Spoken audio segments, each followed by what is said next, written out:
یا رسول اللہ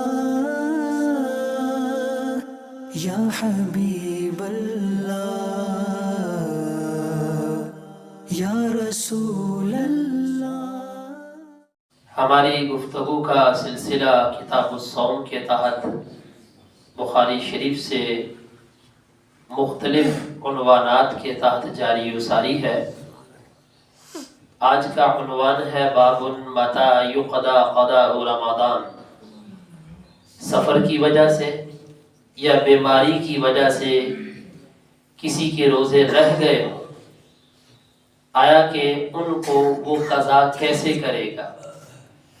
مسلسل روزے رکھ کے قضا کرے گا، عید کے فوراً بعد قضا کرے گا، یا پورا سال جب چاہے قضا کر لے؟ اس حوالے سے یہاں پر بیان موجود ہے۔ اللہ تعالیٰ نے قرآن مجید برہان رشید میں فرمایا ہے فَمَنْ كَانَ مِنْكُمْ مَرِيضًا أَوْ عَلَى سَفَرٍ فَعِدَّةٌ مِّنْ أَيَّامٍ أُخَرَ۔ تم میں سے کوئی بیمار ہو یا سفر پہ ہو، روزہ نہ رکھ سکا ہو، تو دوسرے دنوں میں اس کی گنتی پوری کر لے۔ اب یہاں پر آیت مقدسہ بتا رہی ہے دوسرے دنوں میں گنتی پوری کرنی ہے، لیکن یہاں پر مسلسل روزے رکھنے کی قید نہیں ہے کہ فَعِدَّةٌ مِّنْ أَيَّامٍ أُخَرَ مُتَتَابِعَاتٍ کہ آپ نے بے در پہ روزے رکھنے ہیں، نہیں۔ آپ کے 5-6 روزے رہتے ہیں، 2-3 رہتے ہیں، تو عید کے بعد آپ مسلسل بھی رکھ سکتے ہیں، آپ تفریق کے ساتھ بھی رکھ سکتے ہیں، ایک آج رکھ لیا، ایک پھر کبھی رکھ لیا، اس طریقے سے آپ اس کی گنتی پوری کر سکتے ہیں۔ اور پھر یہ فی الفور رکھنا بھی ضروری نہیں، آپ آئندہ رمضان سے پہلے جب چاہے اس کی قضا کر سکتے ہیں، اور اگر رمضان آ گیا قضا کی نہیں تو پھر بھی اس کی قضا ضروری ہے، یعنی کہ آئندہ جو رمضان آ گیا ہے اس کے روزے آپ رکھیں گے، پھر اس کے بعد پچھلے رمضان کے جو روزے رہ گئے ہیں اس کی قضا کرنی یہ کیا ہے؟ ضروری ہے۔ اب دونوں طرف حدیثیں موجود ہیں۔ امام بخاری علیہ رحمہ لکھتے ہیں وقال ابن عباس رضی اللہ تعالی عنہما لا بأس ان يفرق لقول اللہ تعالی فعدۃ من ایام اخر۔ آپ فرماتے ہیں کوئی حرج والی بات نہیں ہے کہ قضا روزوں کے درمیان تفریق کی جائے، یعنی روزوں کو متفرق کر کے رکھا جائے، اس میں کوئی حرج والی بات نہیں ہے، کیونکہ اللہ تعالیٰ نے فَعِدَّةٌ مِّنْ أَيَّامٍ أُخَرَ فرمایا ہے، متتابعات نہیں فرمایا، یعنی گنتی پوری کرنی ہے، مسلسل کی قید نہیں۔ لیکن یہ جو زہار کا کفارہ ہے یا روزوں کا کفارہ ہے، یعنی کہ اپنا روزہ ٹوٹ گیا ہے پھر اس کا کفارہ دیا جاتا ہے 60 روزوں سے، تو وہ جو 60 روزے رکھنے ہوتے ہیں اس کے اندر متتابعات کی قید ہے، وہ مسلسل رکھنا ضروری ہے۔ اگر ایک بھی روزہ بیچ میں رہ گیا تو پھر دوبارہ سے شروع کرنا پڑے گا۔ بہرحال یہاں پر یہ قید نہیں ہے مسلسل کی، یہ امت محمدیہ کے لیے آسانی ہے کہ وہ جیسے چاہے روزوں کی قضا کر سکتا ہے، 2 اکٹھے رکھ لے، 1 رکھ لے، 2 چھوڑ کے رکھ لے پھر آگے، یعنی قضا روزوں کے اندر تسلسل کی قید نہیں ہے۔ اب جو ہے وقال ابراہیم اذا فرط حتى جاء رمضان آخر يصومهما۔ امام بخاری علیہ رحمہ لکھتے ہیں کہ ابراہیم رحمت اللہ تعالی علیہ نے فرمایا جب کسی شخص کے رمضان کے روزے رہ جائیں یہاں تک کہ دوسرا رمضان آ جائے، جاء رمضان آخر، دوسرا رمضان آ گیا، قضا کی کوئی پچھلے روزوں کی، فرمایا یصومہما، اس رمضان کے بھی روزے رکھے ہو، وہ جو پیچھے رہ گئے ہیں ان کی قضا پھر بعد میں کرے گا، یعنی جان چھٹنی نہیں۔ مثلا بندے یہ کہتے ہیں نا مثلا کوئی نہیں اللہ توبہ کر لیے بس ٹھیک ہے اتنا کافی، نماز رہ گئی وہ بھی پڑھنا ضروری ہے، اور روزے رہ گئے ہیں وہ رکھنا بھی ضروری ہے۔ اب جو ہے وہ اس حوالے سے کہ پورا سال ہی قضا ہو سکتی ہے، یہ بھی حدیث موجود ہے۔ حضرت ابو سلمہ سے روایت ہے، امام بخاری لکھتے ہیں قال سمعت عائشہ رضی اللہ تعالی عنہا تقول كان يكون علي الصوم من رمضان فما استطيع ان اقضي الا في شعبان۔ ابو سلمہ سے روایت ہے، وہ کہتے ہیں میں نے حضرت عائشہ رضی اللہ تعالی عنہا سے سنا فرماتے ہوئے، تقول فرماتے ہوئے، آپ کو پتا ہے جمیع صحابیات میں اور جمیع امہات المومنین میں سب سے زیادہ اعلم، یعنی سب سے زیادہ فقہ کو، شریعت کو جاننے والی حضرت عائشہ رضی اللہ تعالی عنہا۔ انہوں نے نبی پاک علیہ الصلوۃ والسلام کا جو قرب پایا اور پھر حضور سے جو فقاہت حاصل کی کسی اور کے حصے میں نہیں آئی۔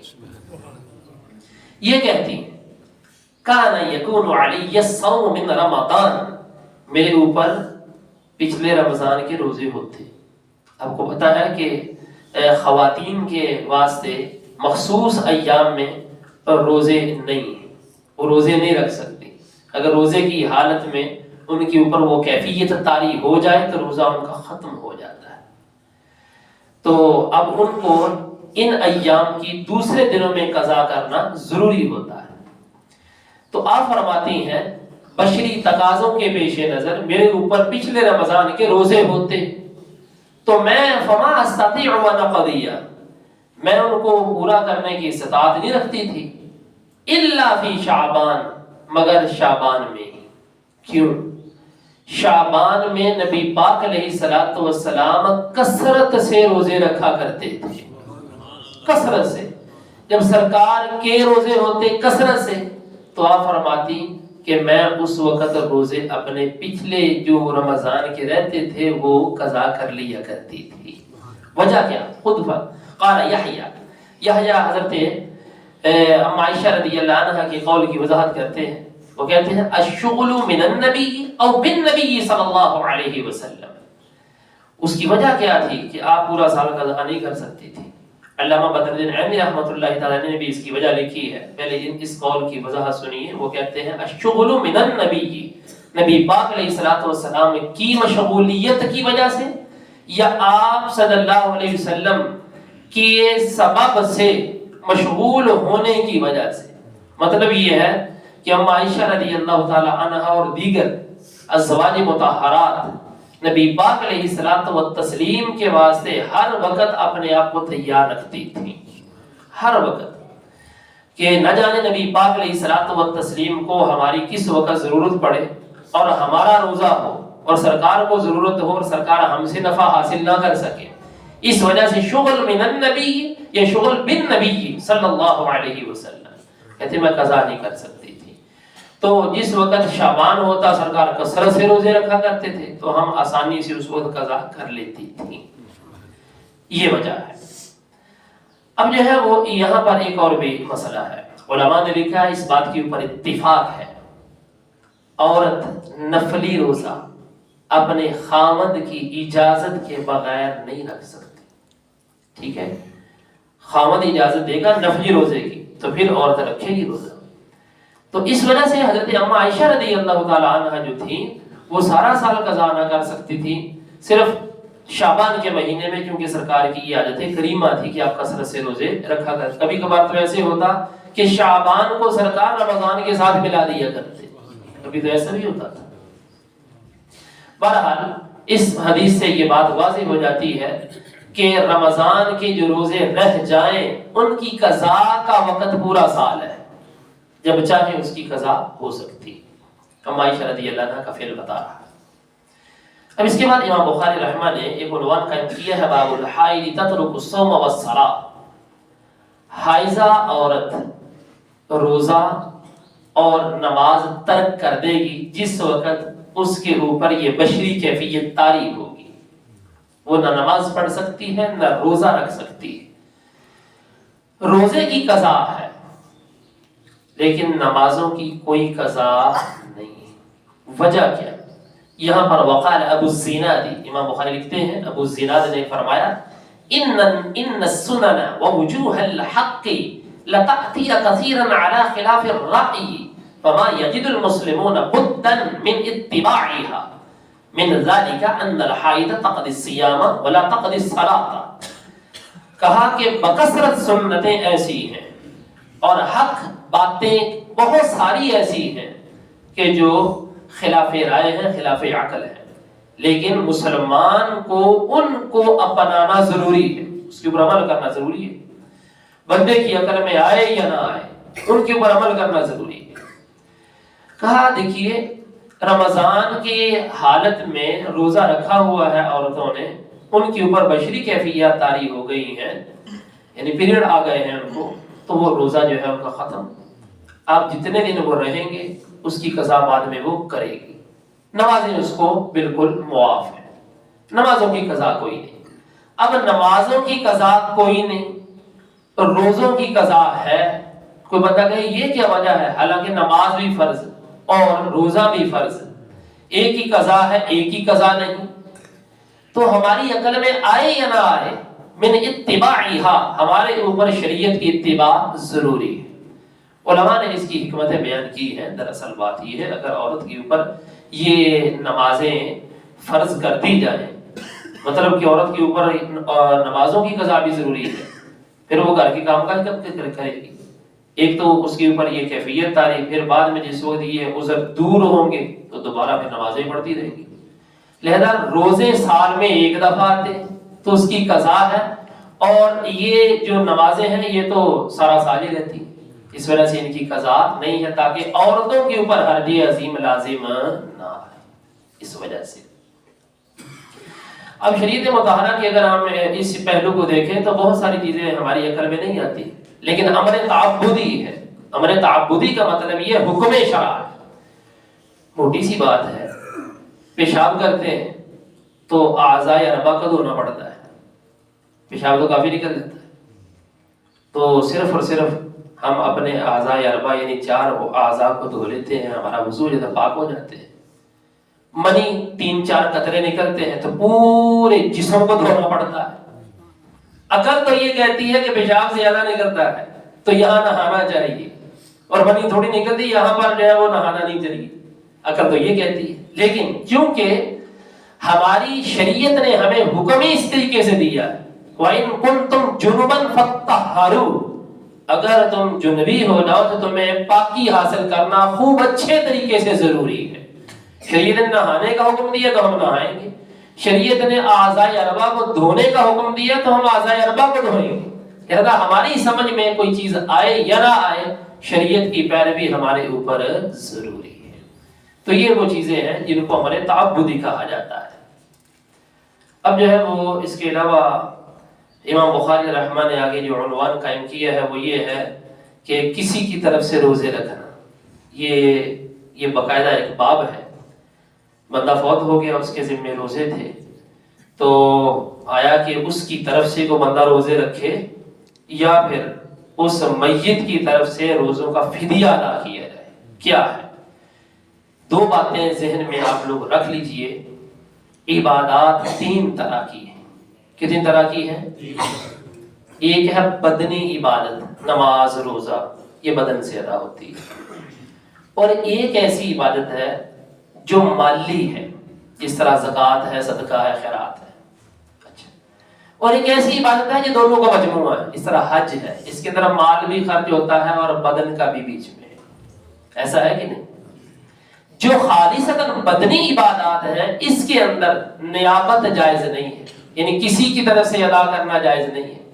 مثلا نماز ہے، روزہ ہے، یہ بدنی عبادات ہے. تو بدنی عبادات میں کوئی بندہ کسی کی طرف سے نمازیں پڑھنا شروع کر دے، کسی کی طرف سے روزے رکھنا شروع کر دے، تو ایسا نہیں ہے. بدنی عبادات میں نیابت نہیں ہے، اور جو مالی عبادات ہیں ان کے اندر نیابت ہے. مثلا کوئی آپ کی طرف سے زکوٰۃ ادا کرنا چاہے تو کر سکتا ہے، لیکن آپ کی اجازت کے ساتھ. اگر آپ کی طرف سے کوئی حج کرنا چاہے تو کر سکتا ہے آپ کی اجازت کے ساتھ، لیکن نمازیں آپ کی طرف سے نہیں پڑھ سکتا کوئی بھی، روزے آپ کی طرف سے کوئی نہیں رکھ سکتا. حدیث پاک کے اندر یہ ہے کہ ایسا شخص اگر فوت ہو جائے جس کے ذمے کچھ روزے تھے تو اب اس کے ورثاء کو کیا چاہیے، کیا کرے.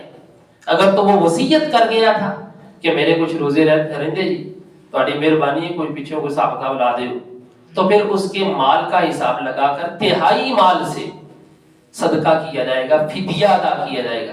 فی روزہ 2 کلو گندم، فی روزہ 2 کلو گندم جو اس کا ریٹ ہوگا یا گندم دے دیے جائے، جو اس کا جو لگا کے حساب کتاب اس کا دے دیا جائے، تہائی مال سے اس کی وصیت کو پورا کیا جائے گا۔ اگر مال چھوڑا ہی کوئی نہیں ہے تو پورا سا کے اوپر وصیت کو پورا کرنا ضروری نہیں ہے۔ اب سنیے حدیث بات، یہاں پر پورا باب ہے یہ، باب من مات وعلیہ صوم، جو شخص فوت ہو گیا اور اس کے ذمہ روزے تھے تو کیا کیا جائے؟ عن عائشہ رضی اللہ تعالی عنہا، حضرت عائشہ رضی اللہ عنہا سے روایت ہے، ان رسول اللہ صلی اللہ علیہ وسلم قال، نبی پاک علیہ السلام نے فرمایا، من مات وعلیہ صیام صام عنہ ولیہ، جو شخص فوت ہو گیا اور اس کے ذمہ روزے تھے تو چاہیے کہ اس کا ولی، اس کا سرپرست، یعنی جو پیچھے اس کا اب ولی عہد بنا ہے، وہ اس کی طرف سے اس کے روزوں کا کفارہ ادا کرے۔ حدیث کے لفظ تو یہ ہے صام عنہ ولیہ، اس کا ولی اس کی طرف سے روزے رکھے، مطلب یہ ہے کہ روزوں کا فدیہ ادا کرے، یہ کیونکہ بدنی عبادت ہے، نیابت نہیں ہو سکتی، تو اس وجہ سے فدیہ ادا کرنا یہ ضروری ہوگا۔ جو ولی عہد پیچھے بنے گا اس کو، ہمارے ہاں جس وقت فوتگی ہوتی ہے نا، ہم دیگر کام بہت کرتے ہیں، مثلا یہ بات سن لو چنگے طریقے نال، ٹھیک ہے، کوئی بندہ مثلا دائیں بائیں آئیں بائیں شائع نہ کرے، مثلا مولانا صاحب نے کی کہہ دی تھی گل ہے، ہم جو ہے وہ پھل فروٹ بھی لاتے ہیں، ٹھیک ہے جی، بہت زیادہ خرچہ کرتے ہیں، دیگے بھی پکاتے ہیں، سب کچھ کرتے ہیں، لیکن جڑا کام کرنے والا وہ نہیں کرتے ہیں۔ جڑا کام ہے بھی ٹھیک ہے، جو مثلا صدقہ و خیرات کیا جاتا ہے ٹھیک ہے یہ، لیکن جو مرنے والا ہے اس کے ذمے نمازیں، اس کے ذمے روزے، اس کا فدیہ کس نے ادا کرنا ہے؟ یہاں پر تو 60-70 ہزار روپیہ خرچ کر کے ہم نے لوگوں کے اوپر صدقہ و خیرات کر دیا، یہ تو نفلی کام تھا۔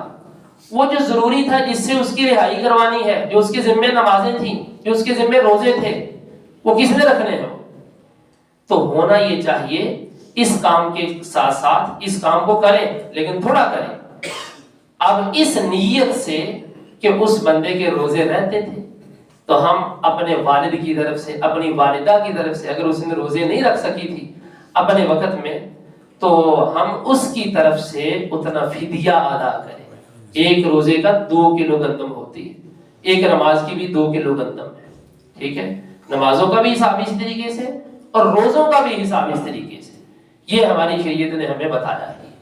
تو یہ چیزیں ضروری ہوتی ہیں، دیگر کام ہم کر لیتے ہیں لیکن جڑے کام کرنے والے ایسی وہ کام نہیں کرتے۔ تو دعا ہے اللہ رب العزت ہم سب کو شریعت مطہرہ کے تقاضے سمجھنے کی توفیق عطا فرمائے، آمین۔ وما علینا الا البلاغ، الصلاۃ والسلام علیک یا رسول اللہ۔